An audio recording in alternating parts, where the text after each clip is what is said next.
Hello, everybody. It's Adelaja here, coming back to you today with a new program. This new program that we have started a few weeks ago, actually, but which we are launching officially today is called the Nigerian Mindset. The Nigerian Mindset. This is a response to the fact that I've declared that I'm going to Nigeria, and there is this patriotic Nigerian that is based in Nigeria, that knows Nigeria. His mother is from the eastern part of Nigeria. His father is from the western part of Nigeria. So he's full-blooded Nigerian. And he's a lecturer or a worker in one of the Nigerian universities. He knows a lot about Nigeria. He's been a prophet in one of the denominations in Nigeria. So this man knows Nigeria. He knows the youth, he knows the old generation, he knows religion, he knows the secular world, he knows the tribes. So this man is a proper Nigerian. So he's the one that will be hosting this program. And you know him, you all know him, and his name is Israel Balogun. The problem is that, we change our time here, and the people in Nigeria didn't know because they don't change time in Nigeria. So they didn't know that right now we have 2 hours difference instead of 1 hour difference. So that's why we are late today. Apologies for that. So I'm just going to give the mic or the floor to Pastor Israel immediately so that he could begin to ask me, because the whole idea is to ask me the questions that Nigerians would have liked to ask me, or to challenge me on some of my statements or some of my plans that I say I'm bringing to Nigeria. So he's going to come up with those challenges. I like challenges, and I like to answer the most difficult questions. So, and I think it's fit for the job. The one we did last time answered the question about all the people who are doing Facebook program against me, YouTube program against me, people who used to follow me and are defected, and they are now attacking me. So that is what we did the program on the last time. That Dsa, is it true that you use people and dump them? That was the topic of the last time where I answered the question. So this is another one today. So, Mr. Israel, here we go. Over to you. Good evening, sir. Yes, sir. I'm most privileged to be here, and then I'm greeting everyone on the platform that you are welcome to today's program. Today's concept, the reason why this topic is given is because there are some things that I will love Dsa to respond to. Responding to them in the sense that these are concerns, these are views. I gather the views, I look around what people are saying, comments and everything on the platform of Dsa, particularly those who are Nigeria based, and those things I gather from them formulate this topic. And I believe that there's a need for Dsa to either prove it to them that what he say or what he mean at this point, or how does he want to achieve all the things he has said about Nigeria. So today, I want to say let me say it clear that Nigerians are anticipating for change. As a matter of fact, you will agree with me that the reason why Nigeria voted massively against the government of former President Jonathan was because of the slogan, change. And then such a change as the desire was the reason why they voted. Nigerians are tired of the situation where they find themselves. Nigerians are no longer finding it pleasing at the point where they find themselves. And therefore, I want to say Nigerians are waiting eagerly for a deliverer, for a savior to come. Also, I would love to say that Dsa, every country, everyone who comes from different countries are saying if Nigeria does not want you, they want you. But I want to say Nigeria says they want you, or not really you, but they want somebody who wants to do what intend to do. And therefore, this is the reason why I said Nigeria now therefore send me to you. One of the things that Nigeria are saying is, they said your plans are good. Particularly after the last seminar, last training, HMT, that the system is the way through which you can change nations. Those are practical ways in which Nigeria can be changed. But they are saying that how do you intend to deal with reality on ground? For example, the last time, I don't know the last time you stepped in Nigerian continent, Nigerian country or African continent as a whole. I don't know the last time you stepped. 11 years. Africa. 11 years ago. 11 years ago. In Nigeria as a country, I don't know the last time you stepped there. 11 years ago.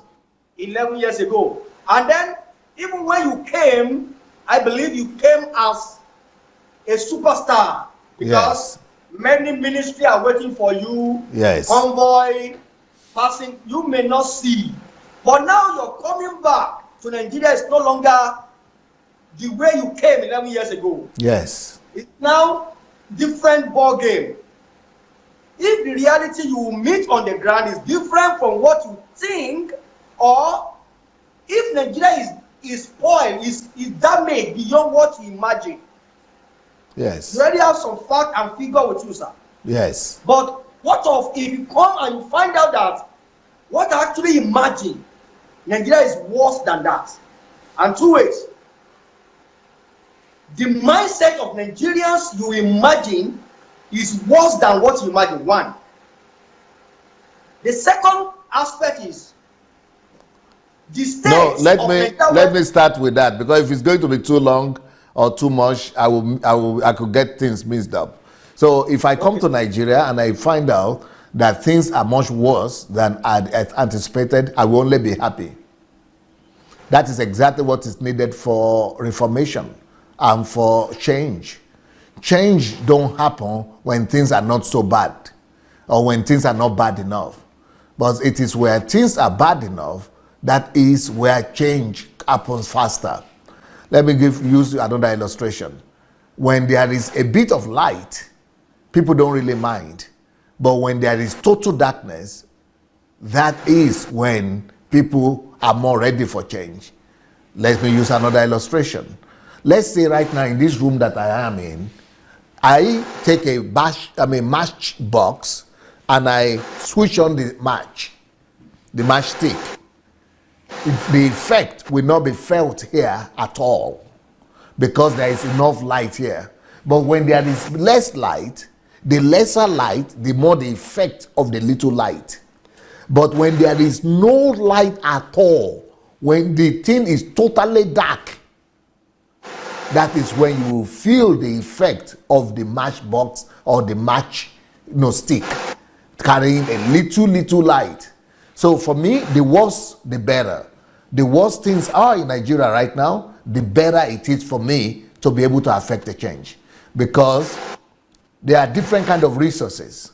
We don't have much to say about human resources in Nigeria right now. But the thing we have is human frustration or frustration of people. And the frustration of the people could also be converted into wealth.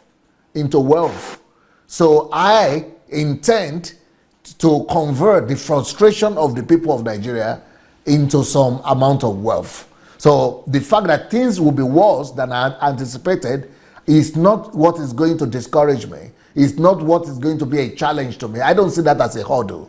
What I see more as a challenge is the mindset of the people, the broken value system in the land. That might be a bigger challenge to me than the worse, the deterioration of the situation economically, politically, or socially. So, if the mindset of the people are worse, let me paint the picture of DSA.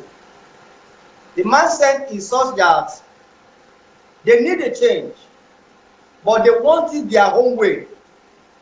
And their own way is, they need such an individual who will come on board, who will never stress them, who will never demand much from them, who will only come and begin to perform some miracles. They need a change in terms of anticipated revival. You know what I mean by revival? There is a song every church sings. Revival is coming. The revival that will last forever is coming. And then the mindset is there will be a time in Nigeria that some crusade will be, there will be a rising up of a crusade that will lead to massive healing, massive so winning that no one will be able to resist the movement. That's the mindset. And then if you come therefore and say, the revival has come, but it's not what we are anticipating. The decadence of the mind I'm referring to here is not only that they are respecting the typical something you are bringing, but they are thinking of something else. Okay, let me give you an instance. You are coming not only with the mandate of God. God has given you the mandate. God has given you the assignment. But you have gone further with the last message, last program I have with you, as they will call you are arrogant. They say you are arrogant. You want to change Nigeria. You said faith was not enough. You went ahead to seek required skills, knowledge, and informations. You are now coming with those strategies. But the mindset of the people is not in that line. They are only expecting a man who will show, and then he will just raise his hand, and all the bad people will die. How do you intend to convince them and explain to them that the best way and the revival they are expecting is not what they think, but this is what God has been sending to them? No, you are right on. I commend you. I commend your mind and your thoughtfulness. You are proving to me by the day that you know your people very well. So I must start by saying that. Number two, let me say that to answer this your question, it is only as true as its history is true. In history of people waiting for revival, it has been recorded that most of the people who wait for revival, when the revival comes, they get disillusioned and disappointed because the revival never consulted them. And the revival didn't come the way they expected it to come. That is number one. Number two, what history has taught us is that most people who waited for revival and even prayed for revival, that when the revival proper comes, that they become to be some of the fighters of the revival. They become the opposers of revival. So that is the lesson we learn from history, which confirms your assertion that you just gave right now. Now, so how am I planning to deal with that? Number one way, the very first way I plan to deal with that is, number one, by not being afraid of being controversial. And I think that all of you that know me by now, you should be convinced about that I'm somebody who is not shy of controversy and who is not afraid of controversy. That is number one, because everything I will be doing will be steering a new form of controversy. Everything I will be doing will be controversial. So somebody that is afraid of controversy, like Nigerians are, especially like pastors are in Nigeria, they don't like controversy. They don't like public disgrace or public controversy. But I am the opposite. I thrive in controversy. So, I've been prepared for this. That is one strategy that I'm going to be using to try to challenge the mindset and to try to pass across the value systems and the belief systems of Reformation that I'm bringing. That is one. Number two, I am not going to be afraid to start a fight and to make enemies. So my willingness to die has fortified me from the human fear, the normal human fears. And the normal human fears is the fear of death. Because of that fear of death, people are afraid of starting a fight. And people are afraid of stepping on toes. People are also afraid of offending other people. But because I'm not afraid of death, I'm actually coming to Nigeria to die. Either to die by assassination or to die natural. Anyhow, I am coming to Nigeria to die.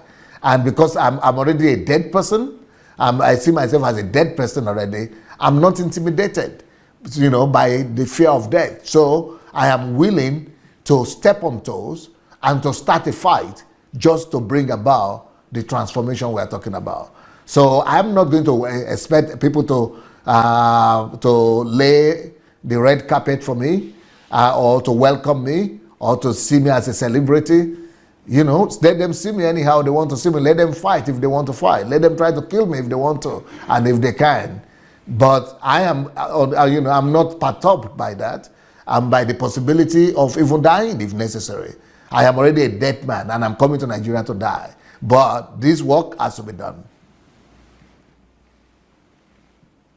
Zvuk. Dajte mne zvuk so that Yes, you are, because how will somebody will choose to fight, will choose to be killed just because of people? This to me is beyond being ordinary. This kind of language has now been heard by Nigerians for a long time. Message that Nigerians are familiar to is love those who love you. Kill anyone who seeks to kill you. So I was expecting that you were ready to give it to them either by killing whoever wants to kill you or love those who want to love. But you are saying you are ready to even die just because of this thing has to be done. Thank you very much, dear sir. But may I ask you, sir, if people therefore reject you when you come, and they say, we don't want you. I'm not talking about other people, I'm talking about the people themselves. And they reject you from every side. How do you intend to achieve what you want to do, sir? If they reject me from every side, I will give it a consideration of maybe talking to God to lift the burden off my shoulder. Like Jesus said, that if this cup could pass over me, that he will ask the Father for the Father to do that. So if everything, despite my effort, and I'm going to have a lot of effort when I get there, and people are going to see the effort, and people are going to see the benefits to them as well. But in spite of all that, if people will still reject me, I will tell God to allow me to go and be a blessing to other people who will accept me. But I'm already being rejected right now, and but that didn't stop me, and it has not stopped me. I hope that the same will happen when I get to Nigeria. I'm going to continue to be rejected, and I'm going to keep on doing what I'm doing. So my plan is this, that in a situation like Nigeria, where people would like me to bend and follow their own path and do things their own way, and expect me to behave and consider their culture and do everything the way they want me to do, that I will not do that. But I still hope that there will be a remnant. So I'm believing God that there will be a remnant that God has preserved, and that God has prepared, and that God has also started working on. That remnant will rally around, and if I have that remnant, through that remnant, I will be able to, sow the seed of the work that I need to do there, and through that remnant, even when I'm gone, the work will continue to live. So that is the kind of mindset that I have. If there will be no remnant, which I really strongly doubt, that is when I will ask God to relieve me of the cup. But it will be his own call. It will be God's decision to make. But it will not be my decision. But as far as I'm concerned, if as long as God will keep on giving me the grace, I will keep on being there, fighting it out, and working with the remnants that will receive me. Thank you very much, dear sir. I am so glad for that response. There are three categories of people that you should expect that will resist you. But the first people that I will say, they will not resist you. Or let me say, there are three categories of people in Nigeria that I want to know. The first are the rejected. The one who does not have a say, who have been oppressed. The one that their resources have been stolen, that have been rich. Others. Those ones are going to welcome you because you are coming with solution. But the second set of the people, they are the elites. They are the one who benefits. They are the one who benefit from they are the intermediary, let me put them as intermediary, as from within those who benefit from the poor and the poor. The elite set of people I'm referring to, they are the one that connects the resources of the poor to those who are super rich. And because they are in between the middle line, they occupy the position of hearing from the poor and communicating it to the super rich, and then telling the super rich what to do to them, to do to the poor, because the poor are outnumbered. So they are also the one that collect little remnant from the up and give it to the poor. Those people, they are going to be one of the people you are going to resist. They are going to resist you. They also control mind of the people. They have influence over their home towns. They have their home boys that work for them. And so if you are coming to stop their income, to stop the way they make their money, they will not tell the followers that you are coming with the good intentions, but they will steer them up against you. And so this first set of people, I don't know if you understand my analysis, sir. This first set of people who are willing to accept you with their open arms are going to be the one that will fight against you now. Why? Because the propaganda of the elites painting you to be someone else, telling them who you are not, stirring up the anger of the people, so that the people that are supposed to say the Messiah has come will be the one to stone you on the streets. Now, the super rich who are at the top, they are the one that hold the power. This one, if they give you a platform to work, either the rich, either the middle class or the elite allow you, or the masses, the poor, disallow you. The power you get from those at the top is enough for you to do whatever you want to do. But they are going to resist you. Because why? They are benefiting from the system we have on ground right now.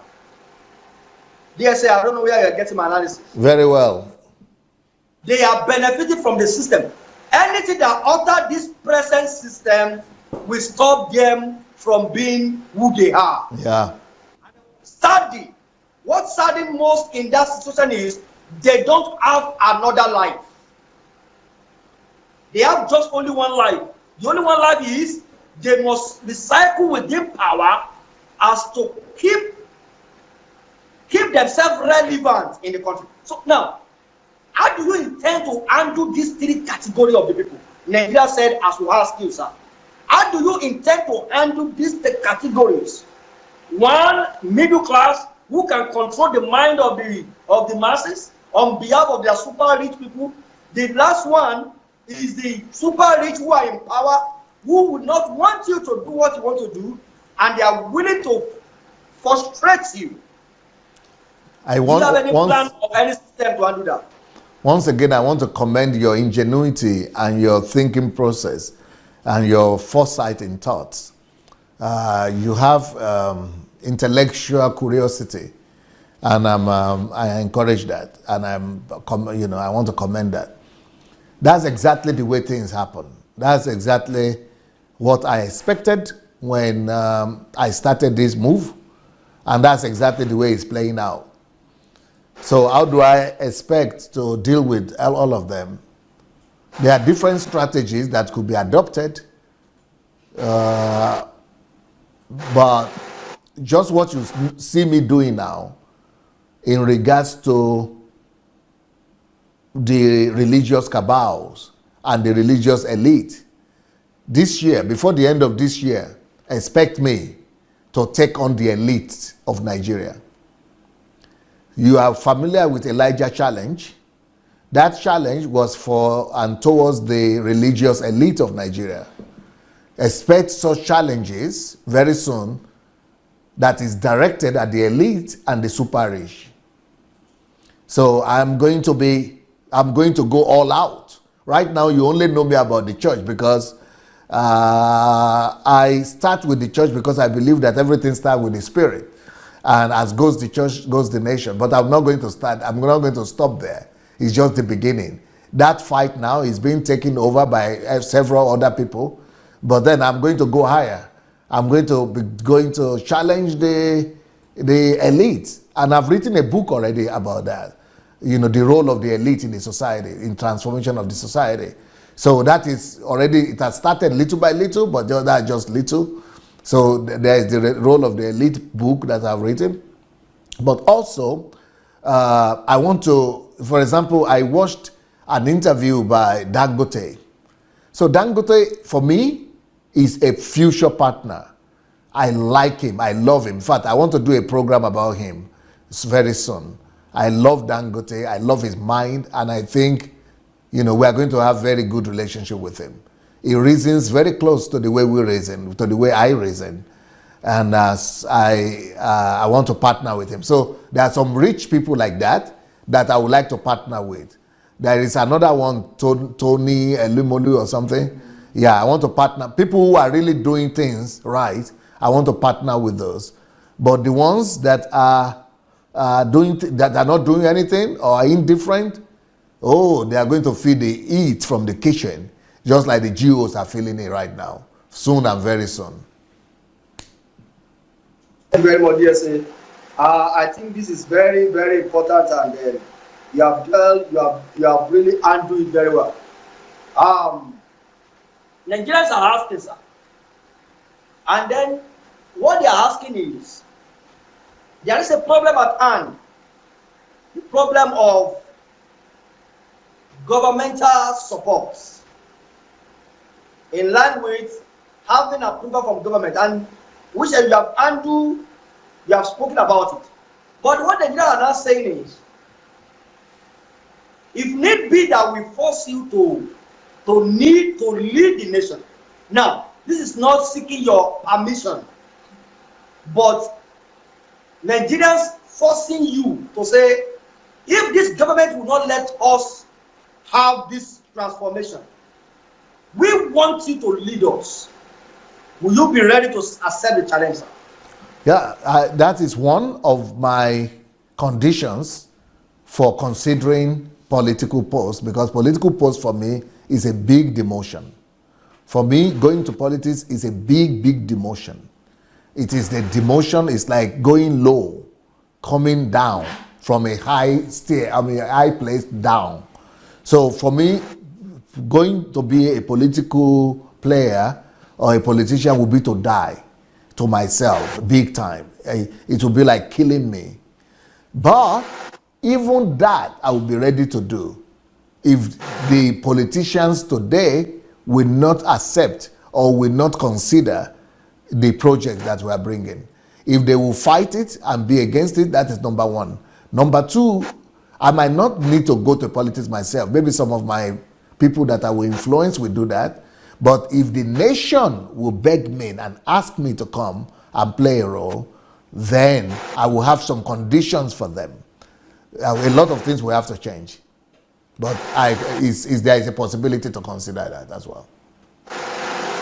Okay, thank you very much, Dsa. All right, now you are actually answering questions that Nigerians want to know, and then I believe many of them who have been asking these questions will be getting answer to them. And then I also want to say that one of the tools that you will need when you come to Nigeria is the platform of church.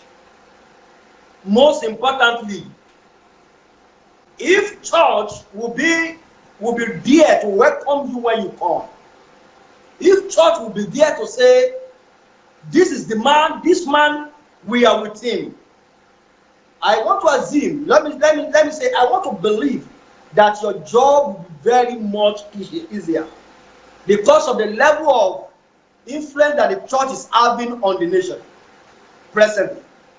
If church will be there to say, this man is doing what God has sent him and we are with him and everybody is supporting you, your job will be very, very much easier to do. But, as it were, the same church are the one preparing and ready to.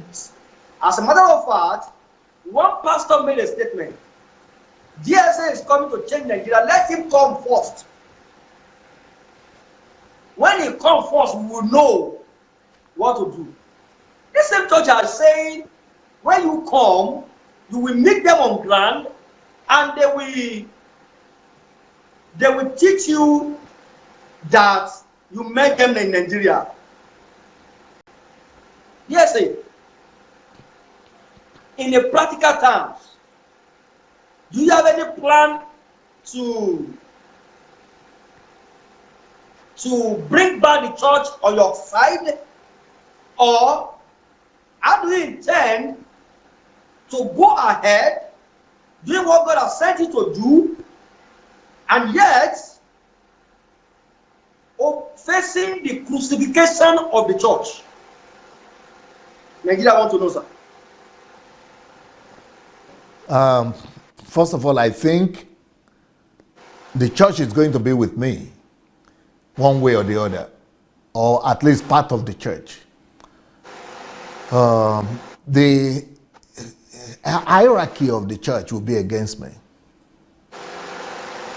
But if the church is the body of Christ, the church is not the hierarchy, and the church is not the building. It's not the building. So the building, the hierarchy, the system of the church might be against me, but the things that I will be doing when I get to Nigeria will compel the body of Christ, of ordinary people who have eyes to see and ears to hear. They will be compelled to recognize what I'm doing to a large extent. Maybe not in the denominations and the hierarchy, the organizational kind of religious body might not recognize me, but people who are redeemed and truly love God and love the truth, some of them will be on our side. But do I really plan to bring back even the institutionalized church to my side? I will wish to make the work that I'm doing easier, but I don't have the guarantee or the assurance that that will ever happen, because I'm not going to I'm not the type that likes to compromise. I can compromise on some little things, but not on the vision. So I'm going to be open to discuss with everybody, the hierarchy, the institutions, and the religious bodies. I'm going to be willing to discuss with all Nigerians about the change we are bringing, and any one of them that wants to receive us, or those ones that want to fight us. But I'm going to do the same thing with the mosques. So we are going to see. Maybe the mosque will be more ready to receive me than the Christians. Thank you, Dsa. Maybe there is a need for you to understand what they mean by church in Nigeria. I would really like to learn more about that. When the word church is mentioned in Nigeria, they mean the pastors. When you hear the church has decided, they don't mean members. You know, we have the church and the members in Nigeria. So when they say the church will get back to you, what they're saying is the pastor, the hierarchy will get back to you. Okay, so, and then in Nigeria, you don't vote, you don't determine who pastor you are, who is the head of your church. You can only come and go. So, if the hierarchy of the church is against you, it's like the church. That is the definition of the church presently in Nigeria. But you have said something that's very vital. Whoever have the ear to hear, they will listen and they will follow. And second thing that I think is going to work in favor of this movement is, you are not coming with demand from them, rather you are coming with solution to their problems. And I want to tell you, even the associate pastor will come by the night to come and feed the poor. I can guarantee you that. So to have the church on your side will be the easiest thing with what God is bringing to Nigeria through you. But I'm telling you that by the time, you see, it's not easy for me to talk now, because I've talked before and I'm still talking, but some people are so skeptical. They don't want to know the circumstances that I'm in, and that sometimes circumstances could be beyond you, and that is why I'm not in Nigeria right now. But I hear all the time people saying, why is he not coming? Where is he? Is this, you have been talking like this, come on, shut up. Come, let's see, calm down, shut up. Why are you not coming? They don't want to reason with me that it's not because I am not coming, it's because of the circumstances as I'm in. But by the time God allows me to come, by the time God releases me to come, it will be very difficult for Nigerians not to recognize me. I can assure you that in the first year, 1 year after I get to Nigeria, even though I'm not planning to have a church, but I will have nothing less than between 1 to 10 million people supporting me. Just because of what the programs that I've put in place and that we are going to start. It's going to be difficult for anybody to resist the gospel of the kingdom that I'm going to bring. The impact of the gospel and the work that I'm going to do. Just like it is impossible for Ukraine to resist the work that I'm doing here, or to deny the work I'm doing, or the nation it's impossible to stand against what I'm doing here. They hate me, they don't like me, I know that. They want to kill me, they want to eliminate me, but they cannot deny the presence is just too obvious. Same with Nigeria, but this one will be like a training ground compared to Nigeria. When I reach, before I even come to Nigeria like this, remember my words, Nigeria will be shaking before I come. And this one I'm doing, I've not even started anything. No. I'm only doing live broadcast, and I'm not even doing this one for Nigeria mainly. I'm just doing it mainly to record my messages, really, because now they are not watching me.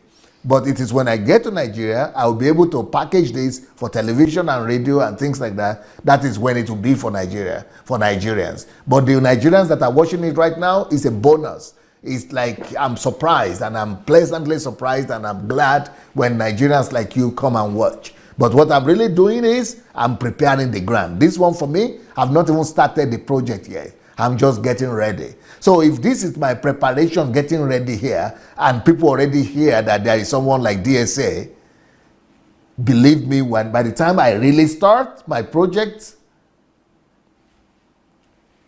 the whole country will be talking about this thing. Believe me, because I don't. That's why I say I'd rather not talk, because I know what I know, and the people who are fortunate to have come here for the HMT, they know something.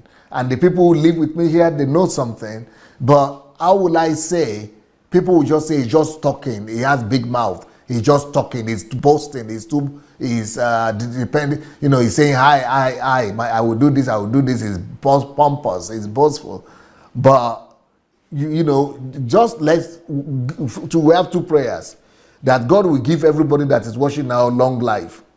Second prayer, that God will release me from here as fast as possible.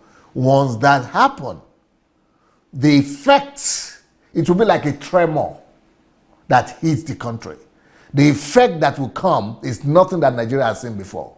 And even in the first year, I will have at least 1 to 10 million Nigerians campaigning and saying, yes, this guy is doing the right thing. We need this guy, not as a political person, but they will be talking. Just like people are talking right now on Facebook everywhere. Yes, there's a problem. There is a serious problem. If what you are doing now is not close to what you intend to do, it's not even a start, it's zero level. I consider that there's a problem. We are in serious problem right now. Why is that? What you are doing now already is putting a lot of people on their toes. You can't imagine how much the messages are spread in Nigeria.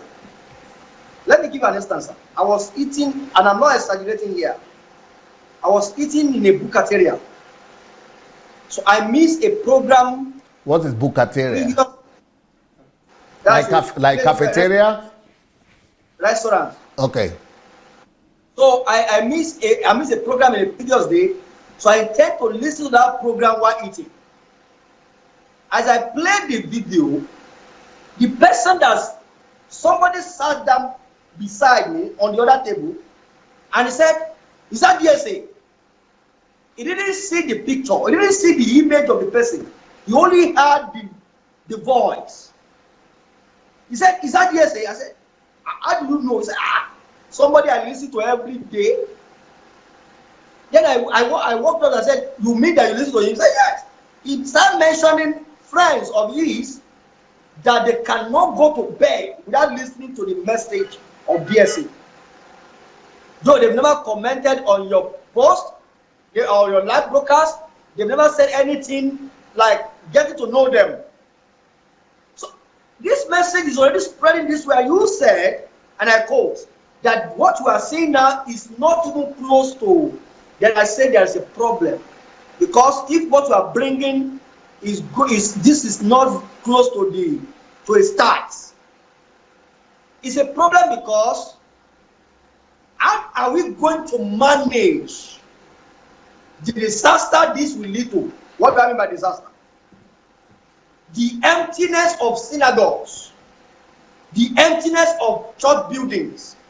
Because this message of the kingdom, when it hits churches, I am 100% sure there will be 10,000 capacity auditorium that will become so empty.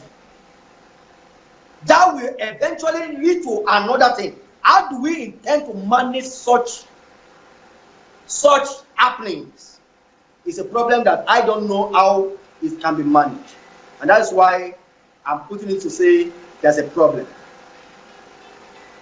Do you have anything to say about that, DSA?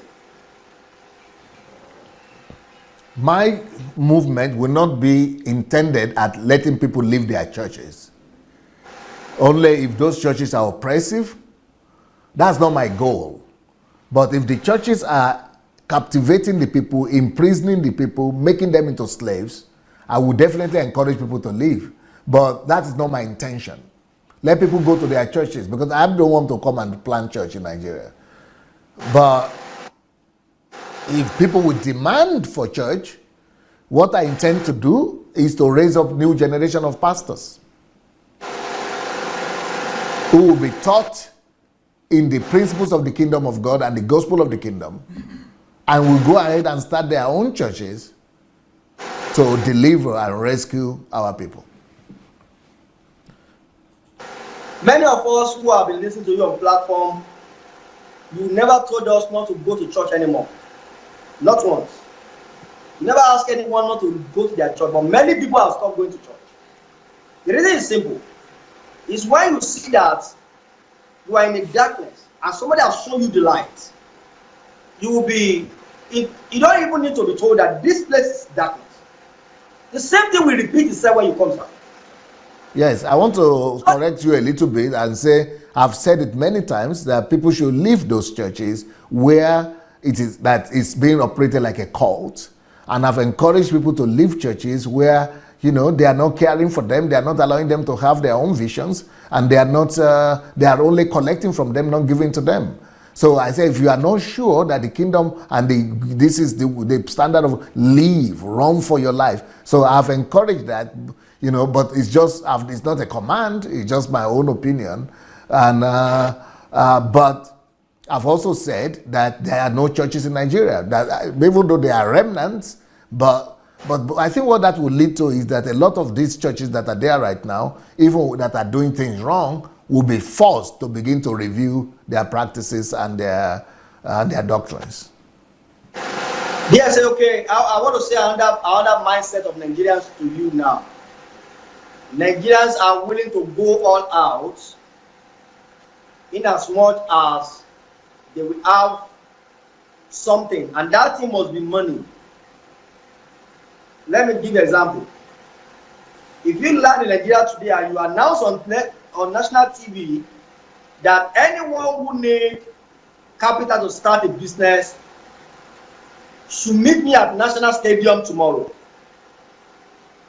In fact, don't announce on radio station, sir. Put it on your Facebook page. If you need capital to start your business within 500,000, within 100,000 to 1 million naira or 10 million naira, meet me at National Stadium tomorrow. I tell you, DSA, you will have to have them in batches, because the stadium will not be able to contain numbers that will come.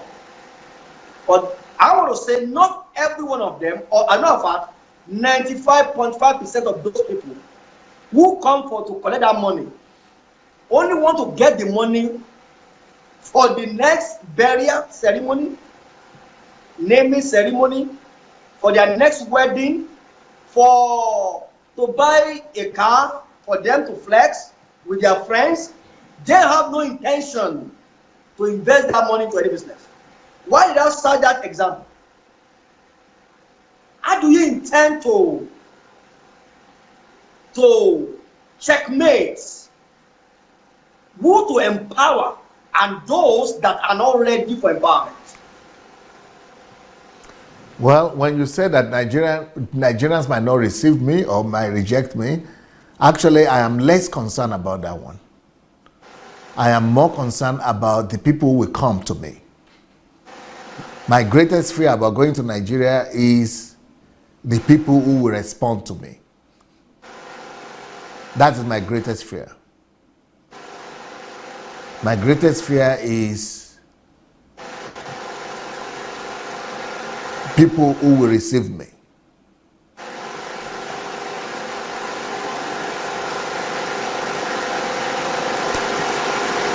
And the reason I'm afraid, yes. Okay, I wanted to ask, if people who receive you is your greatest fear, and then I think the example I cited now are one of the reasons why those people are one of the behavior of those people who respond. That is one of the behavior of those people who respond. How then do you intend to know those who are responding to the message, or they are responding to the opportunity they will get by responding to you? Well, let's check my track record with working with Nigerians. I only started working with Nigerians since 2016 here on Facebook. And from this record of working with Nigerians, I've had maybe crisis with them maybe every year, at least once a year. I will have one crisis or the other with Nigerians who are following me on Facebook. And that track record is a poor one. It means that I don't really know my people yet. I don't know their mindset. I don't know why people behave the way they behave. I don't know what's wrong with them.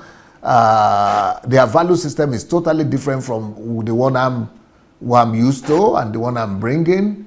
And that's why I fear that, because all the messages I receive on Facebook, YouTube, you know, the kind of messages I receive personally, the letters that I receive, they point to the fact that most people are selfish, egocentric, and self-seeking. And that is the biggest danger, because they are the ones, and then all of them know how to talk sweet. But then when things don't go their own way, the same people begin to talk the opposite. So that question you are asking right now, how am I going to be able to filter them? Well, God is going to help me to put a system in place. I have some ideas of systems we are going to put in place. But still, I have to allow some of them to come across me. And my heart is like, I'm the kind of person that likes to let people come close, and I love people. I think that would be my biggest danger. I think that would be my biggest danger, because I love people so much, you can't believe it. And I'm so trusting and so simple and so accepting.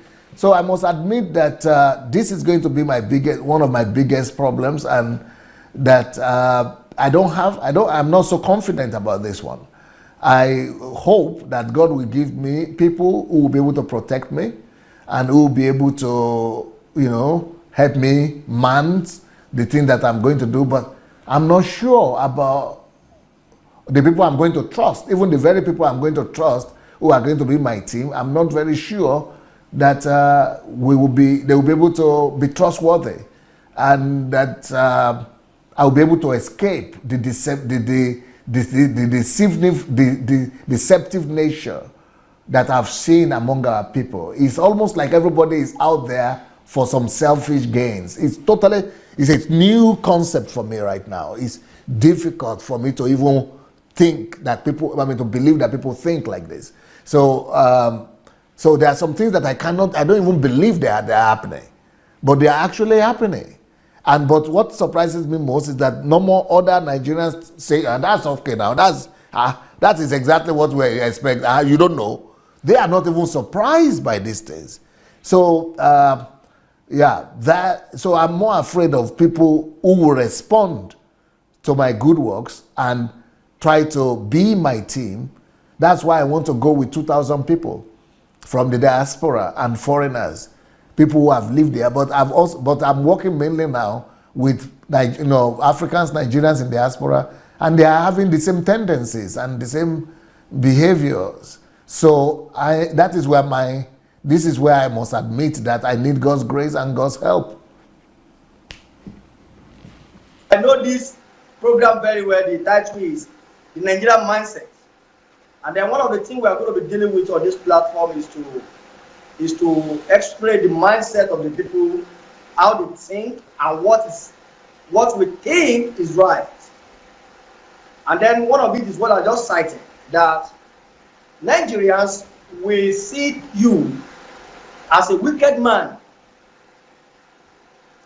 If I run to you, I think you are hearing me, sir. Very well. If I run to you that I need to start a business, and I present to you that I need 1 million naira, and I know you have that money, but your demand for me to get that 1 million naira is, okay, before I give you this 1 million naira, you need to listen to 200 messages. Yes. Yes. Do a summary, and then tell me what you have learned from those 200 messages. And also, I won't give you that 1 million naira directly. I will give you 100,000. You will trade with it. Come back and show me what you have gained from it. Now, you become a bad man from that point. Because the mindset of Nigerians are, when I run to you with 1 million naira need, and then the way I will present to you is like, if I can get this money, if you can just give me this money, that is also my life problem. That my problem is ended. And then by the time you say, no, the money is not the first thing. That the first thing is, you have to first and foremost get to know that you have the right values. And you can actually handle 1 million.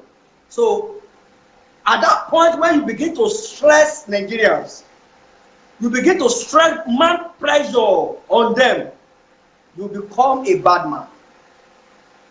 And that is the mindset. And to detect such mindset in people in Nigeria, one thing is very important. Put them in a process. Nigerian does not want to take bashful process. Process will be best method to use to filter away people who come for the bread, not for the message.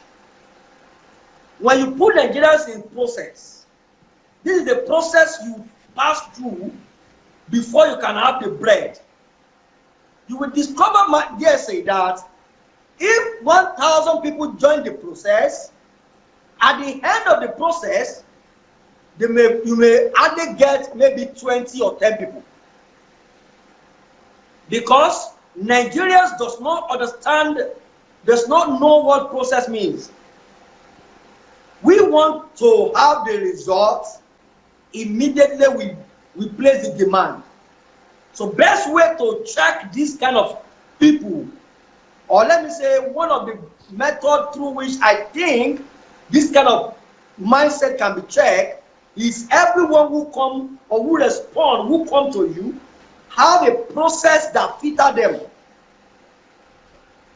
And that's why, so many churches today, they have that process, but they turn it to another thing. They call it foundational class. From foundational class, you go to disciples class. From disciple, you go to leadership class. Before you can be made this in the church, you have to pass through that process. But they did that just to employ or to recruit more members who will eventually become the source of income for them. But such a process that produce those people help to filter the mindset. What does this one want? And at the long run, the crisis will rise by saying that man does not really have anything to offer. He's only lying to you.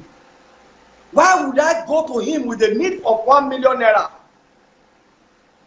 That's what people are saying. I have some people saying, those who are claiming to be idol snatchers, say, why would I go to him with the need of 1 million naira and then he will not be able to give me? But what is demanded of him or her to get that money, he will skip it. He will say, he promised to give me that money, but look at me, he didn't give me. That is the way Nigeria thinks. And that is what you also need to think of on how to handle. And then, sir, you must see everyone, either, or let me say everyone, or when if you have 80% is a pass mark. So I will say everyone, including me talking to you, you must see it from that angle. The Nigerians does not like process. They don't like to pass through process. So it's a standard for me to subject every one of these people into a process that does not give you anything, any benefits, no material benefit than internal benefits. Internal benefit in terms of changing me first before you give me what I ever needed. So that process that first and foremost focus on changing, even 10 million people are coming at the same time, that process that change them first, and it must be a standard that cannot be compromised. If that process is put in place, and everyone is subjected to that process, no matter where you are coming from, no matter the number of congregations you have led, no matter the name or whatever name you carry in Nigeria, you will be able to handle at least to a larger extent this mindset. Because those who successfully pass through the process and come out at the other side, which have received, those people have received a pass mark. I want to tell you that, sir, that you will have those ones who come out, they will do well with whatever you invest in them. That's what I have to say on that. I agree with you, absolutely. Absolutely. That's what I'm planning to do. But right now, I want to use this opportunity to talk to everybody that's watching us, either you are Nigerian or you are not Nigerian, to help me. Anybody who wants to come up with an idea of a process or of a set of rules that could be a structure that could be administered or used to screen people, and that we could pass people through when we get to Nigeria. There are a lot of things that we need to do. Maybe there will be different structures for different people. For example, if I want to give scholarship to people, I would have liked them to have listened to 200 messages, as you said, to have read 20 books.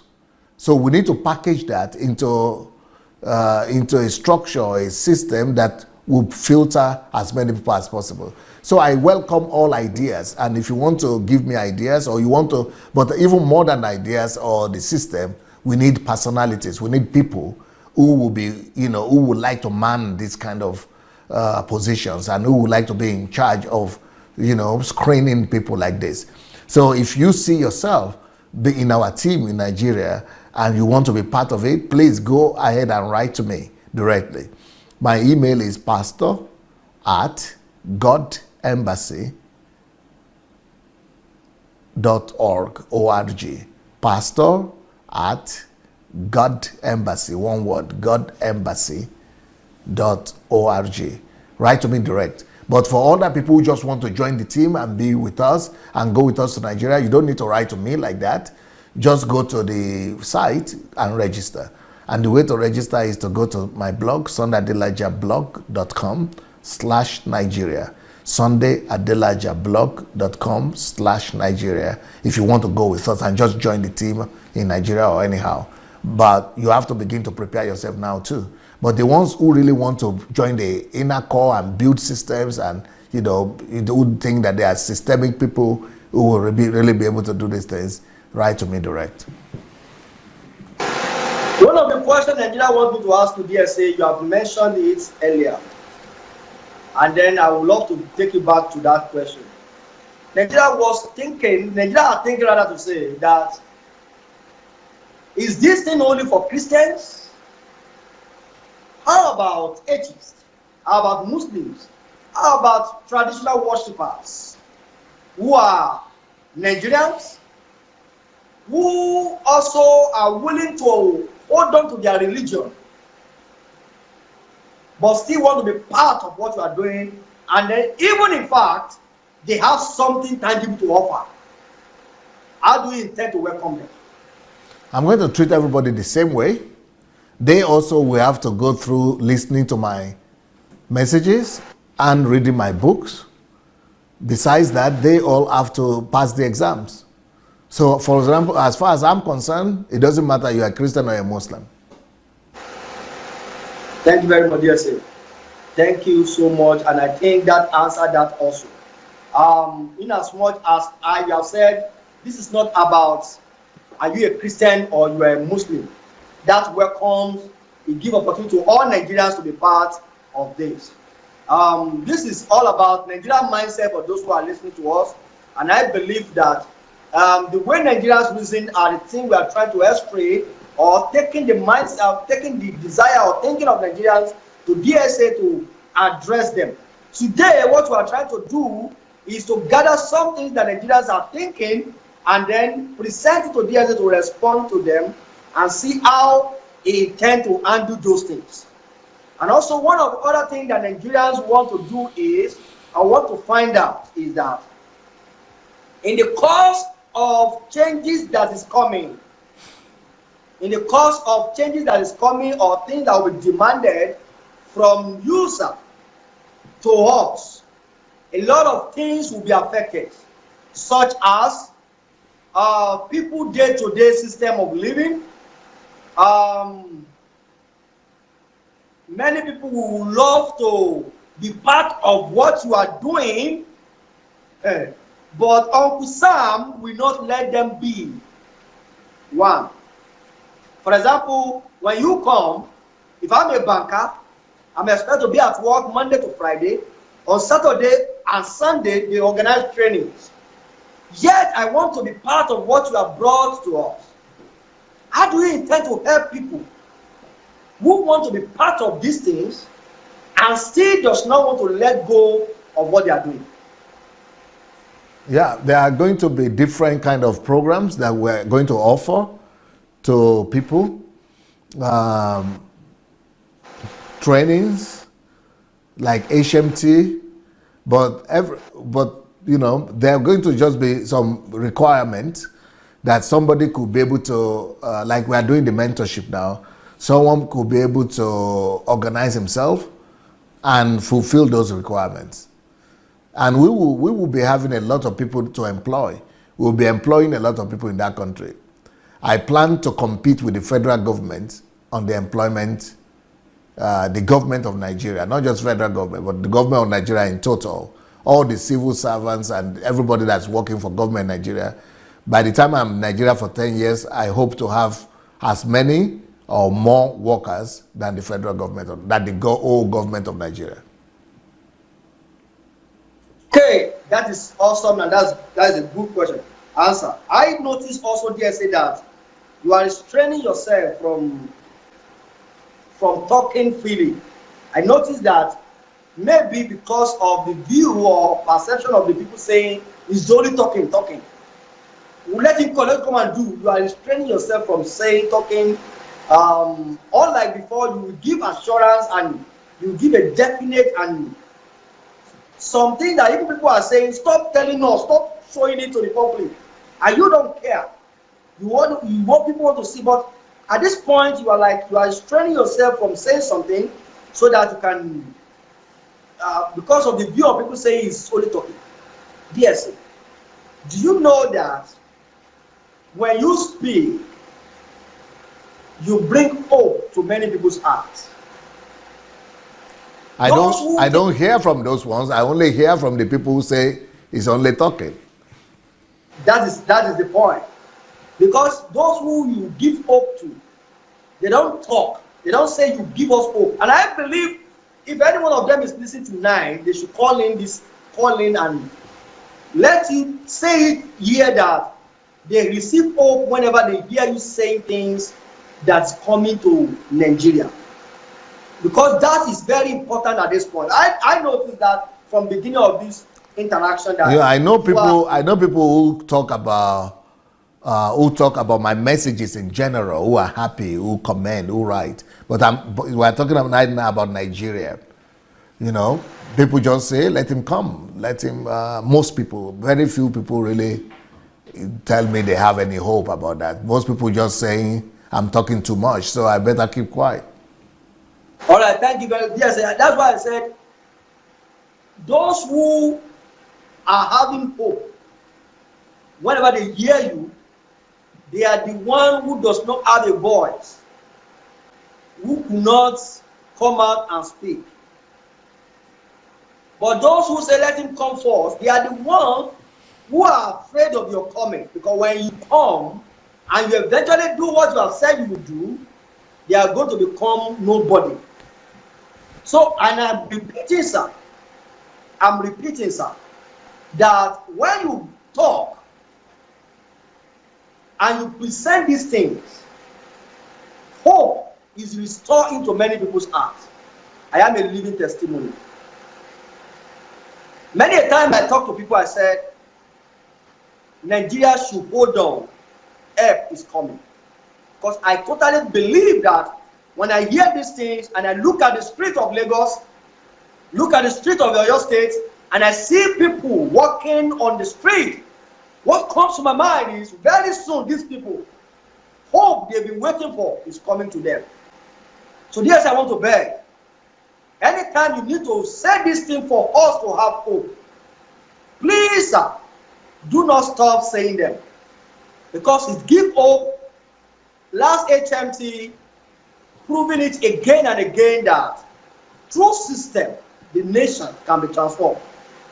And such hope that we gain from hearing that is what is keeping many of us waiting. Sir, I love that you openly, many people, of course, you have said earlier, you are not afraid of controversy. You welcome them. And if many of them will say that he is only talking, let him come. And many people are saying, when you talk, we are having hope. And that hope is building faith in us.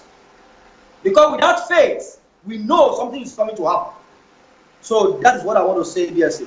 And I call on everyone who is listening to this program to endeavor to call in and to make their own mind known on this matter. Yeah, by the way, to call in, you need to go to Facebook Messenger, and when you get to Facebook Messenger, look for Move Agents, one word, Move Agents Matic, Move Agents Matic.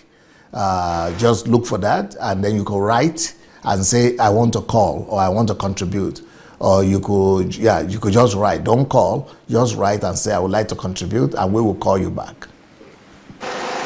Nigeria sent me to you, DSA, and Nigeria wants me to say that they are tired. I have said earlier, they are tired of the situation where they find themselves.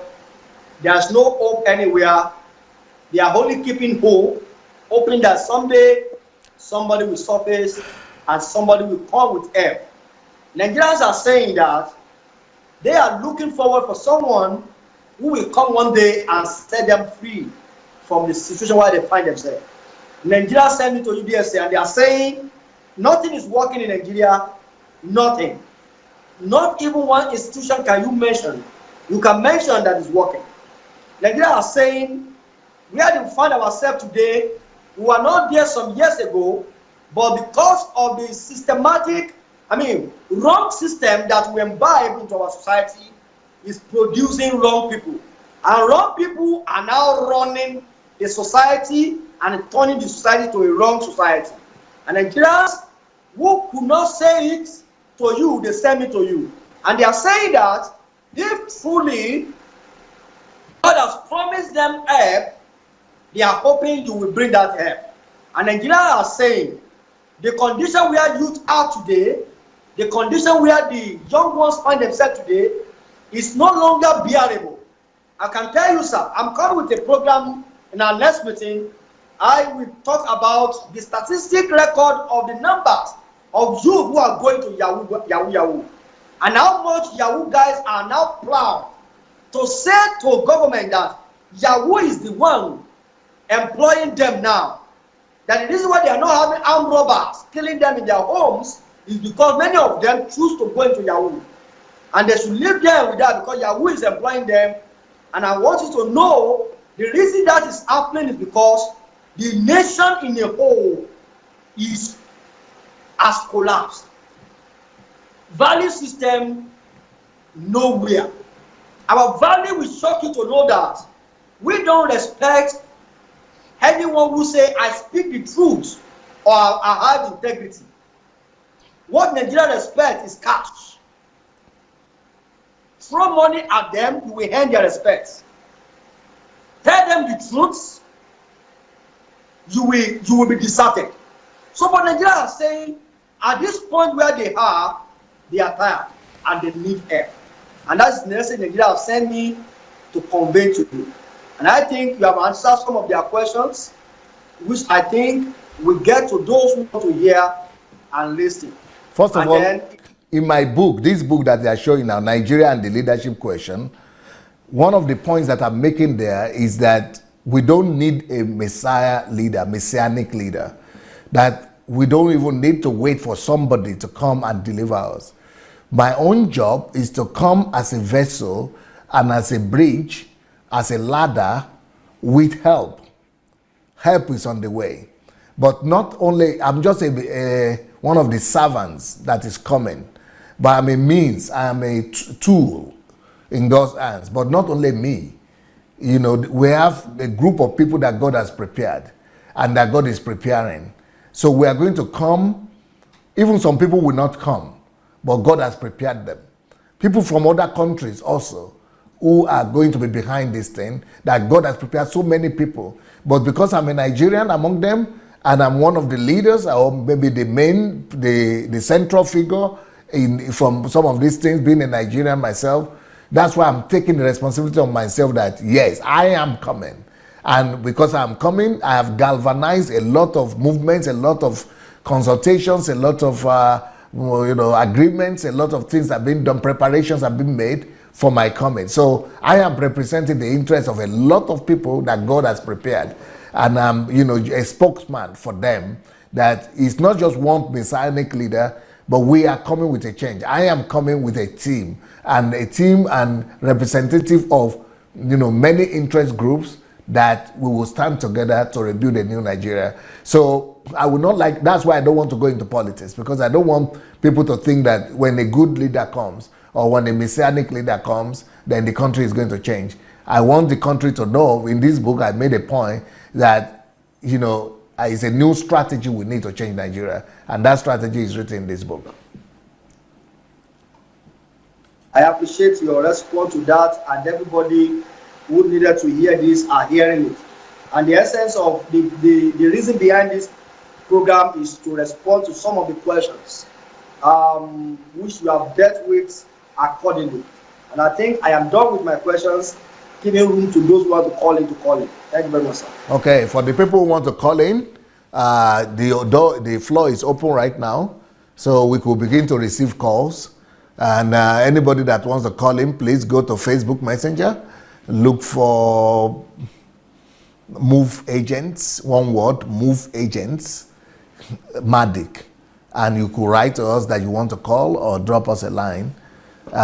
Meanwhile, while we are waiting for you, I've already spoken to you about this book, Nigeria and the Leadership Question. It's one of the most powerful books you will ever read about Nigeria in this book. So everybody that has read this book have cried and have laughed and have said this book must be put in every school in Nigeria.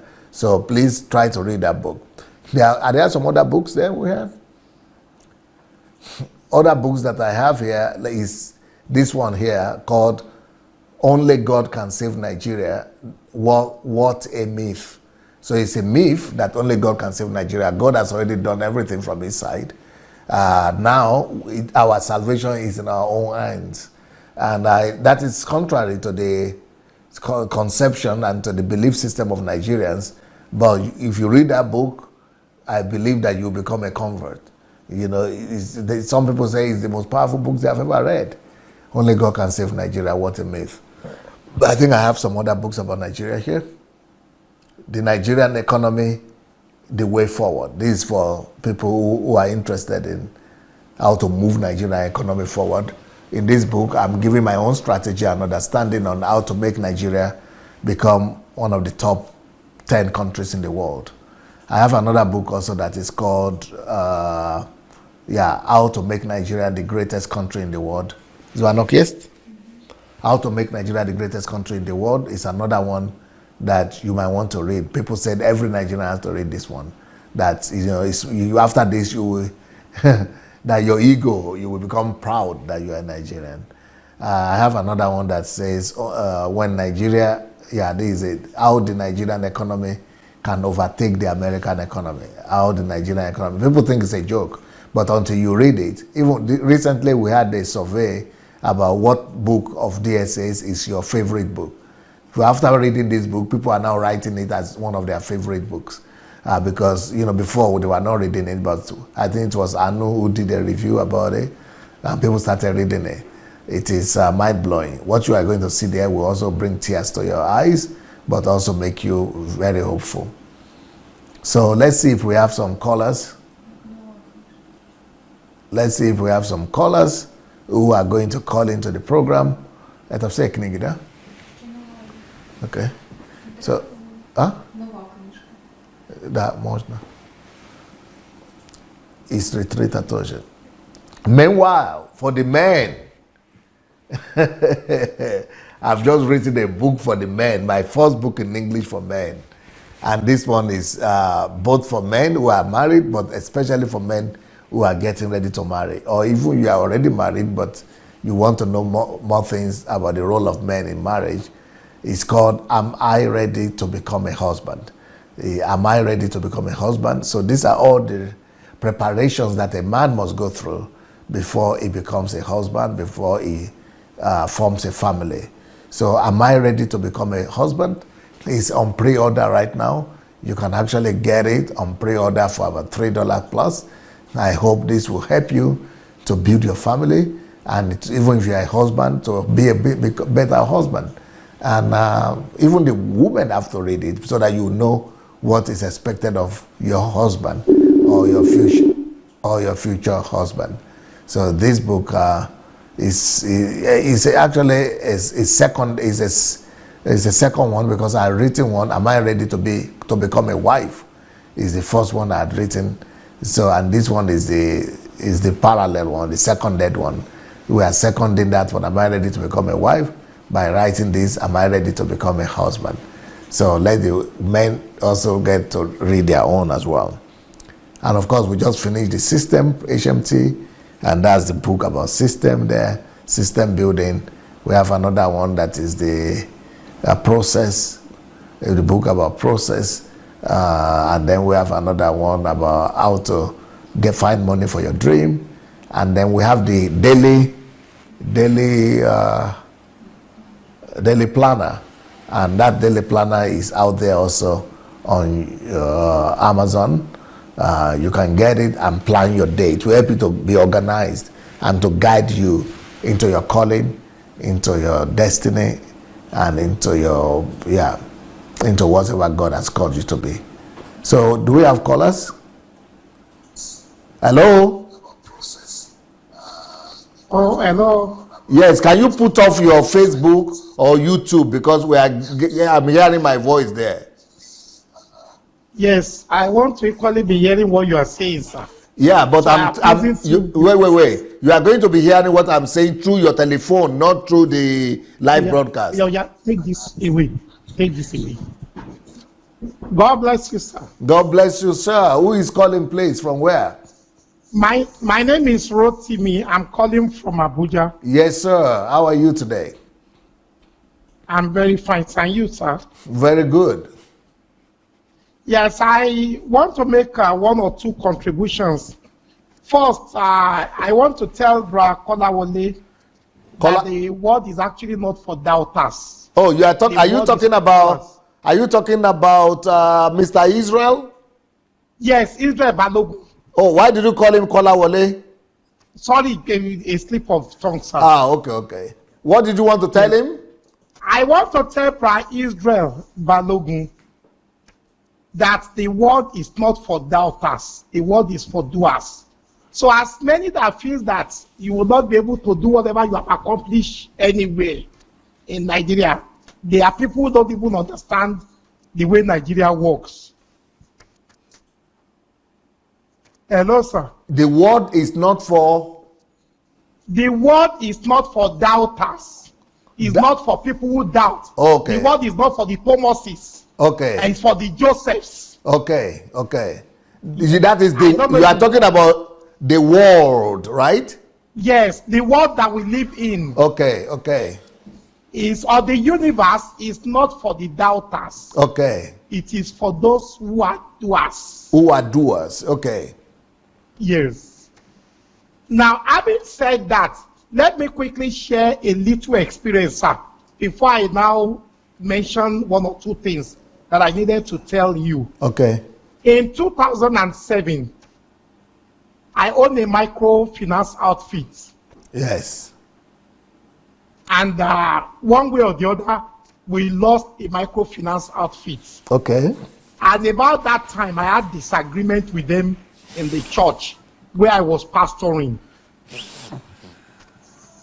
over the issue of collections and get out of this place. Over the issue of collections and all the rest of it in the church. Not long afterwards, that I resigned my pastoral assignment in the church. Our business had a problem. Speak louder into the microphone, please. Your voice is going down. No, sir. I don't know if you're hearing me now. Good.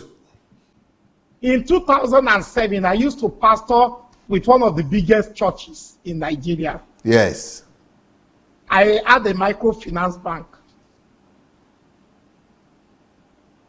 Hello? Go keep on talking now. So shortly after that, we had problem with the bank. And so many people were mocking me and saying I backslided because I challenged certain things that they were doing in the church that to me looks more like commercial practices and that were not sound gospel. Shortly after that, I lost my business. There is nothing they did not say, backslided, the rebel, and all the rest of it. Now, sir, fast forward to 13 years. We have been able to build, by the grace of God, 3 businesses, employing more people than we had in 2007. Now, all those who doubted them, now they are looking at us at the top. Now, hello, sir. I don't know if you're hearing me. Go ahead, please. Now, having said that, Nigeria is actually a virgin ground, sir. That what we have not been blessed with is to have visionary leaders.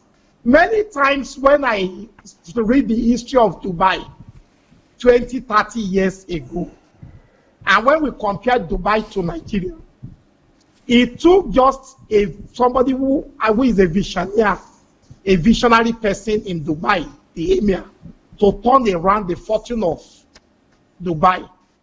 Is Nigeria anywhere close to Dubai? 99% of what is sold in Dubai, sir, is not produced in Dubai.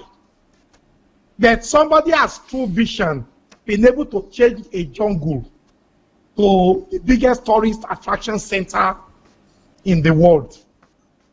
Now it takes vision to accomplish that. Now, if you come to Nigeria, sir, I had something that I'm working on that I can actually give to you. We have 774 local governments in Nigeria. There is no local government, sir, except maybe for Lagos State today, that you will get to, sir, that we still cannot find 100 hectares of land. Now, many times I imagine that why would local government chairman, why would state government not invest in tractors and assign land and get people, young graduates that are unemployed, and monetize agriculture, bring people from Israel. to go into agriculture. I currently have a template that working 100 hectares in each of the 774 local government will create 4 million jobs. Hello, sir. Yeah, very impressive. Yeah. Now, unfortunately, sir, you don't need money to do this. We don't need one kobo to do it. So there are investors, there are people who sponsor agriculture today. Unfortunately, we don't have people who are honest. I know a number of platforms that people have reported to me that they have defrauded them. There are people overseas, sir, that wants to sponsor those who wants to go into agriculture. So just creating a template and of course having people that people can believe in, sir, from agriculture, that is just about the list. 4 million jobs can be created in a day. I don't have the exact statistics of the number of people that the federal government employ. Sir, if you want to come to Nigeria, I have often asked myself, sir, there is nothing that is done anywhere in the world that it didn't take people who believe that things can work before things began to work. Now, many times I've imagined it is a shame that we don't have a national carrier in Nigeria. But sir, today you'll be shocked that if you start a movement today, within 1 year we can raise 1 million Nigerians. I'll be willing to invest 10,000 naira, not even for return this time around, sir. They're just for patriotic zeal. Oh, that we want to see that Nigeria is having a national carrier. Now, if we have 1 million people set aside 10,000 naira today, we'll have 10 billion naira. With 10 billion naira and with the right structure, sir, the aviations and the airline can be set up. So it does require people that people can believe, men of honest report, like the Bible says, that people can believe in. I have had instances where people tell me that, wrote to me, see, I want to invest money. The challenge is that we don't know people that are trustworthy, that money can be given to. And sir, there are companies that you can float in Nigeria. You don't need to operate for 5 years for you to go to the stock exchange and raise money. I have not seen very responsible people that have gone to the stock exchange, sir, that oftentimes when they raise funds, they don't get more than they require.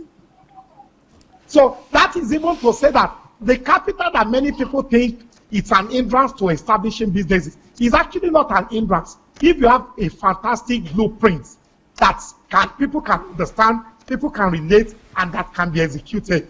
So I want to say very well, I want to say, sir, that perhaps, and I know that you're not the type of a person that will be discouraged by whatever thing. Most people, I had a report on my table yesterday, sir. The deposits in Nigerian banks, a report from Central Bank yesterday said it's just owned by 2% of Nigerians. About 90% of the deposits in Nigerian banks is just owned by 2%. So which means the 98% of other Nigerians, they're actually sleeping, not doing anything. Spectators in the world. The world is actually not for spectators. The world are for doers. And so people would marvel at what you would accomplish if you come back to Nigeria. Some of us are already sharing some of the way, your divisions that we have heard you talk about. Some of us are already waiting for you to come so that we can equally share the way things can be done. The unemployment in Nigeria rate is unacceptable, is unsustainable, and of course is a danger to everybody if we don't join hands together now to solve this problem of unemployment and insecurity in this country. And of course, we need a rallying point, and you are a fantastic rallying point, sir, that will be willing to align with when you come.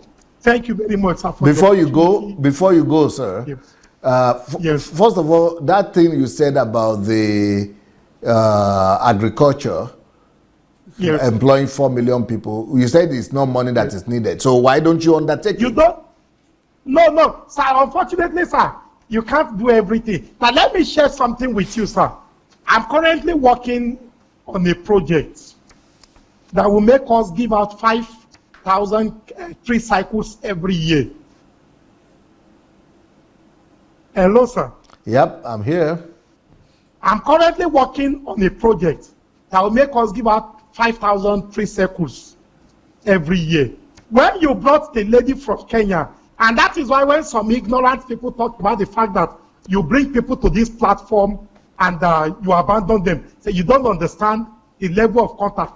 When you brought the lady that started the fund, the Kenyan lady, the other time, yes, I had to relate with her severally. We've discussed quite a number of activities. One cannot do too many things, particularly if you don't have the structures in place.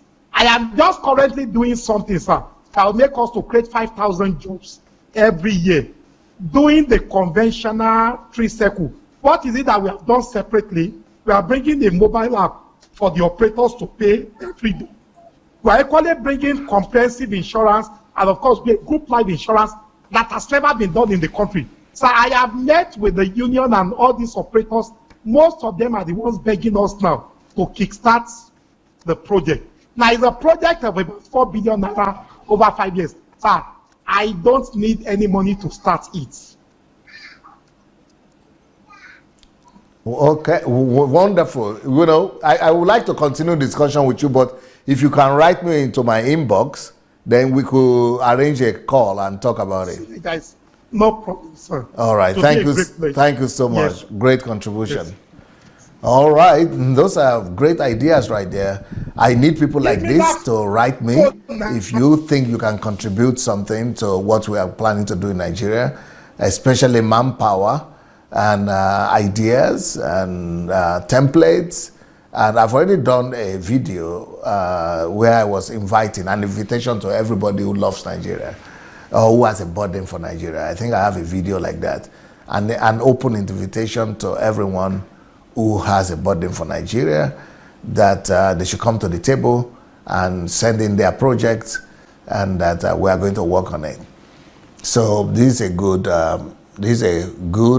positive caller, because he's living in Nigeria himself, and he's talking as if there is no problem at all, especially with money. That is totally different from what we are used to hearing about Nigeria, where everybody complains that there is no money, and it's almost like they're mad for money. Hello? Hello? Who is the caller, please, from where? Sir. Yes, who is calling from where? This is Tunde calling from Nigeria. Shoes teacher. Tunde from Nigeria, yes? Yes, sir. Thank you for the great job you have been doing for us.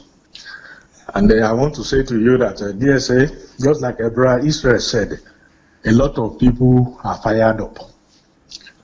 Fired up? Fired up, yes, with your messages. I used to call before. Oh, is it Aki today? Yes. All right. Is it the doctor? Yes, sir. All right. Yes, I remember you now. I was been thinking of you recent. Yes, I stopped calling because I realized that I had a lot of deficits in my own life. Yes. That I need to build. And you have the materials there, the resources are there for us to consume. Right. So I've been sitting down consuming them. So there's the ground is being prepared gradually. So apart from yourself, you know other people who also listen? Everybody around me, I've been igniting them with the fire gradually. Gradually. Once anybody that meets me, they must know that there's somebody called DSA in my life. Because changes. For example, where I work, I usually tell the young doctors, find your way, get out of this country, there's no hope for Nigeria. But there was a particular day in the theater, I suddenly said, there is hope for Nigeria. Everybody stopped and they look at me. What is the problem? And I was smiled. I said, I now told them that I know better. That I know better now. Of course, with your teaching, with everything, I know better that there is hope for Nigeria. So that is the new message now. More and more people are imbibing it. They are getting it into their system. So there's nothing to worry about. I used to tell people recently that if only the government of Nigeria can hand over NYSC to DSA to run for just 6 months, instead of 1 year, you give them the training, like rehabilitation that is being done in Ukraine. Because the problem with Nigeria, we need rehabilitation. Yes. If the whole country can be just grouped into cells and be rehabilitated, total rehabilitation, our mindset is upside down. Yeah. You can imagine the deputy senate president saying that Nigeria, we should find a way of sabotaging electric cars so that we can sell fuel. I mean, so we need a total rehabilitation.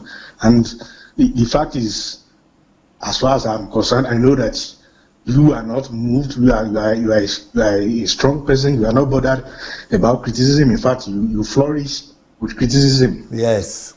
But what I know is that Nigeria is ready for you. The ground is being prepared.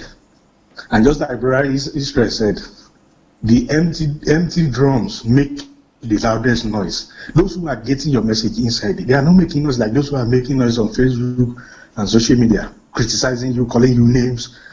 It's because they are empty. They are finding what you are teaching, they are finding it difficult to take in because they have swallowed a lot of maggots for years and they are finding it difficult. They are finding it difficult to say no. They have wasted their years. I want to start afresh. That is the problem. I have friends who are pastors. When I tell them these things, they tell me, but let's just leave my brother, leave me, let me live my life. You face your DSC. So that is it. So the ground is being prepared. And by the grace of God, whatever is holding you in Ukraine, God will open the door and you will land in Nigeria. And the team that is being prepared by God for you on ground will join you, and Nigeria will regain its lost glory and even go higher, better than United States of America. Thank you very much, DSA. Mr. Dr. Tunde, thank you so very much. I'm encouraged to hear that. Thank you so much, and I cannot wait to see you when I get to the ground in Nigeria. Thank you very much, sir. Blessings. Yes, sir. Okay, we have. I will see if we have other callers.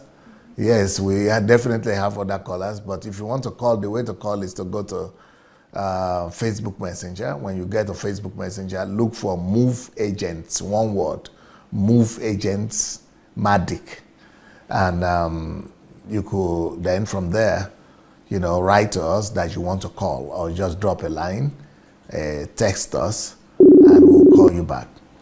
So this program is a new program that is hosted by Israel Balogun, all the way from Lagos, Nigeria. It is going to be called, it is called the Nigerian Mindset. This is the third one that we're having. So I think we have the playlist already. And you can go and look for the playlist Nigerian Mindset, and you will see the other videos that we had before.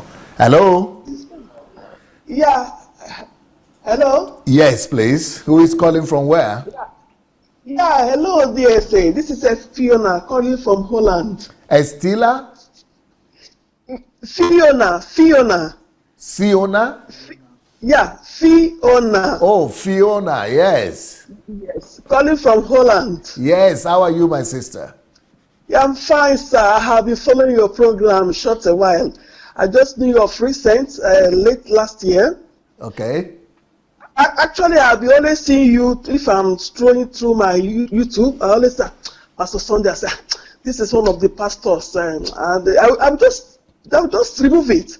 But one day I saw you and Daddy Freeze. I said, oh my God, he's one of us. I started listening to you. Since that day, I just grew with you. Huh. I just called to encourage you. I don't want that call. I just sit because I'm still learning. I'm learning. Yes. Because I'm in this extreme church, so I'm just learning now. I'm flushing all my system. I'm consuming all your messages. So I don't normally call. I just sit every day. I don't miss it. I'm now on the series of how to know God, to be a friend of God. That's the series I am, which God is really blessing me, and I'm grateful to you. I called because my other brother Israel, He's really talking sense. What he's saying is right. Yes. Because I have left Nigeria for a long time. I went to Nigeria this year. I felt really, really sick. Wow. When I saw the environment, the way people are behaving, all the things they are doing, I came back to Holland. I was telling my kids, do you know in my country, 85% of people there, they have brain problem. Because their attitude is not normal. Yes. People don't behave like that. But anytime I remember that you are going to Nigeria, it's a great hope for me.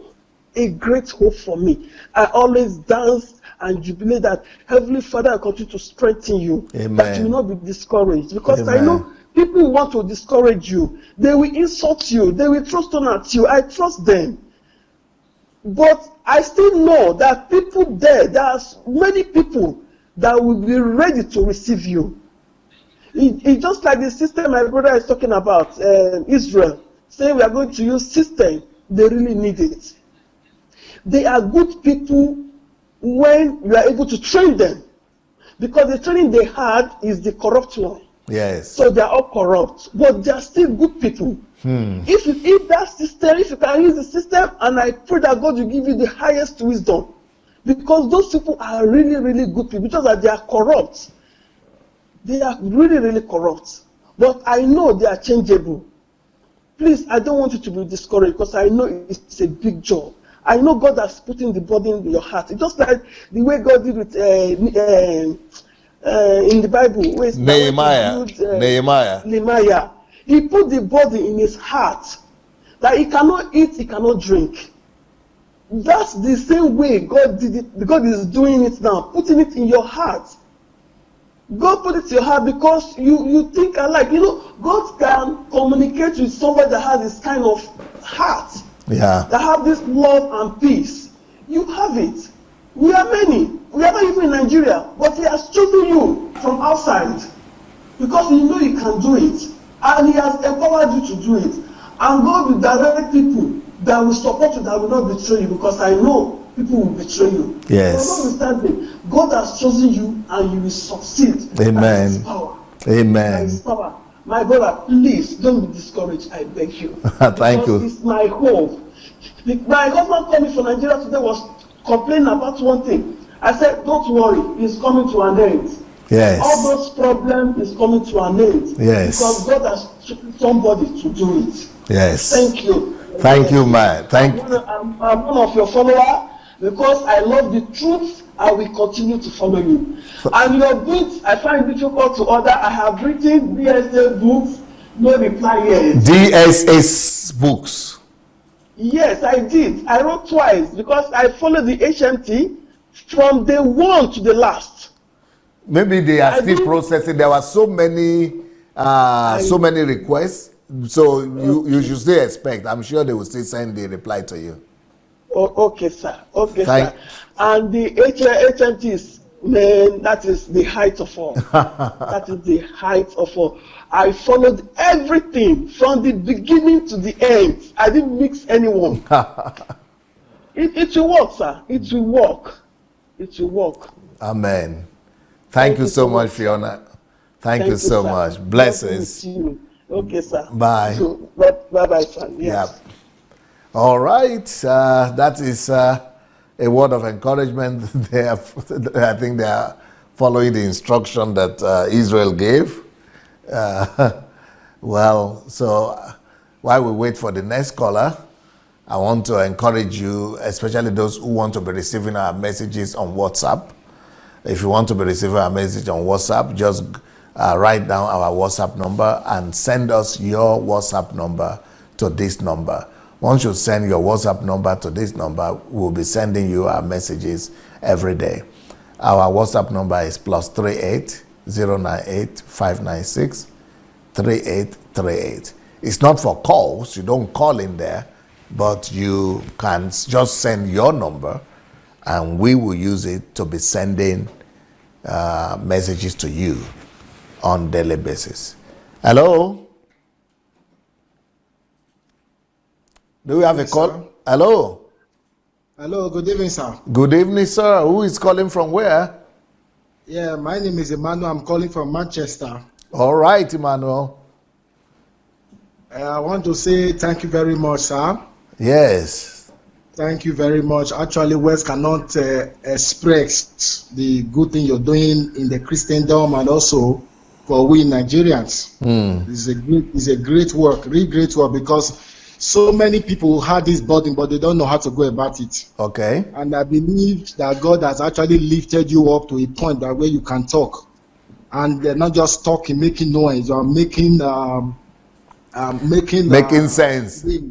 Making sense. That is to say, when you are talking, people are listening because you have proof to it. Yeah. You have proof. I am a pastor. We have a church in Nigeria. We have a church in Italy. Before I moved down here, doing something here. Beautiful. Even while I was in Nigeria, I heard about one pastor, Nigeria pastor, that has the biggest church in Ukraine. I was wondering, I said, how?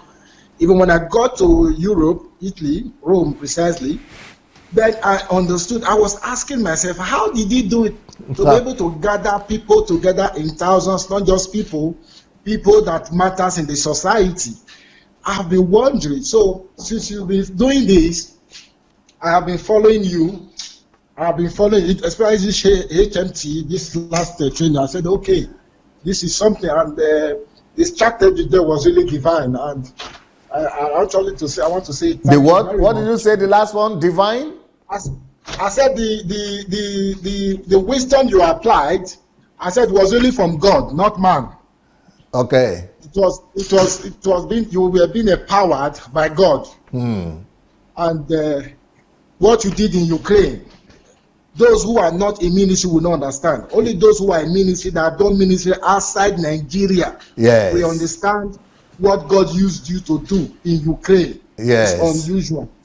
And following that, there's a great grace upon your life, that the grace is very high. It takes high understanding to be able to understand and follow you. But so many people are criticizing, especially those who have not gone outside Nigeria, because they don't know how system work. Yes. In the sense that they just believe that Nigeria is the best place and all that. I was speaking with somebody. I said, if you leave Nigeria, if you leave Nigeria for an advanced country, when you come back, you'll just be weeping. You will weep because of our politicians. You're going to weep because of our men of God who saw the challenges and the problem Nigerians are going through. They did not tell them the truth. Yeah. Rather, they become a god. And Nigerians love those who present themselves as gods before them. Yes. Once you humble yourself, it's a problem. And I want to say, seeing the level God has taken you to, you have humbled yourself, everybody can reach you. It's really amazing. This is a humility defined. This is love defined. That's the way Christ did his own. That's the way Christ did. So I want to say thank you. I've been following your program. I've listened to lots of your teachings. Few that I see on YouTube. I would love to listen to more. I do hear you say that anybody who wants to follow you should listen at least to 200 of your messages. Yes. So I wonder where somebody can get that messages. I have 7,000 of them on my YouTube page. Really? That's wonderful. I just asked myself, I saw that you have some new books. I just asked myself, what time do you actually have to write books? Almost every week you publish one book. Yes. I said, wow, this man must be a genius. Hallelujah. Yes. Yeah, you must be a genius. So it's a great privilege because I understand the challenges we are facing in Nigeria. I even hear what God used you to do in Europe, that you're able to break the ground of Europe. And I believe that same grace upon your life, if you could break through white people to making them accept God, God will use it there in Nigeria, certainly. Amen. I'm not afraid of that. I'm not afraid. I'm very, very sure. Yes. Because once the burden is there, and by the grace of God, things are going to work, and you're actually going to see people, just as everyone has said, you're going to see people that will follow you. But there's one thing I had in mind that I just have to say. Yes. Look, people are going to betray you. They are going to set traitors into the group. Yes. To mock you. To mock you. Yes. They are going to send traitors. Yes. And these traitors can even rise to the point that if they misbehave, they will say, hey, these are his sons. Yes. Are you getting me? So you have to watch out for that. It's very, very important, because most people, they are happy with you, but the area they are not happy with, they said you don't have respect for elders. Yes. Even those fathers of faith, you talk to them the way you like. Yes. I was speaking with somebody, I said, perhaps he left Nigeria when he was very young. In Europe, no respect. If you are doing wrong, they tell you are doing wrong. Yeah, they tell you are doing wrong. Yeah, I have seen prime ministers where they ask questions, and you will be there to answer their questions. So it's only in Nigeria, when somebody do something, you can't ask questions, you just take it the way it is. So I was just trying to enlighten the person. He said, but you are a Yoruba man, you're supposed to have respect for the elderly, you know. So I took my time to talk to him. I said, however, this is how it is, but if you want to check the system, these people are not actually helping. Though spiritually, in hierarchy, they may be older in ministry and all that, but that is the truth.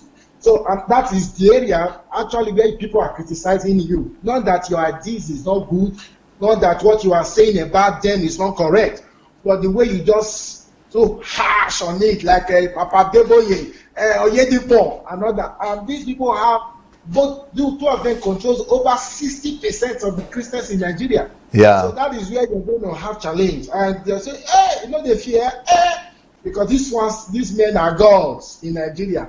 So that is the only point. And I would say maybe because they've not gone out, that you can question your leader when they are not doing well. It's not a matter of hatred, it's a matter of trying to bring out the best in them. Honestly, I want to say thank you for what God has used you to do in Ukraine.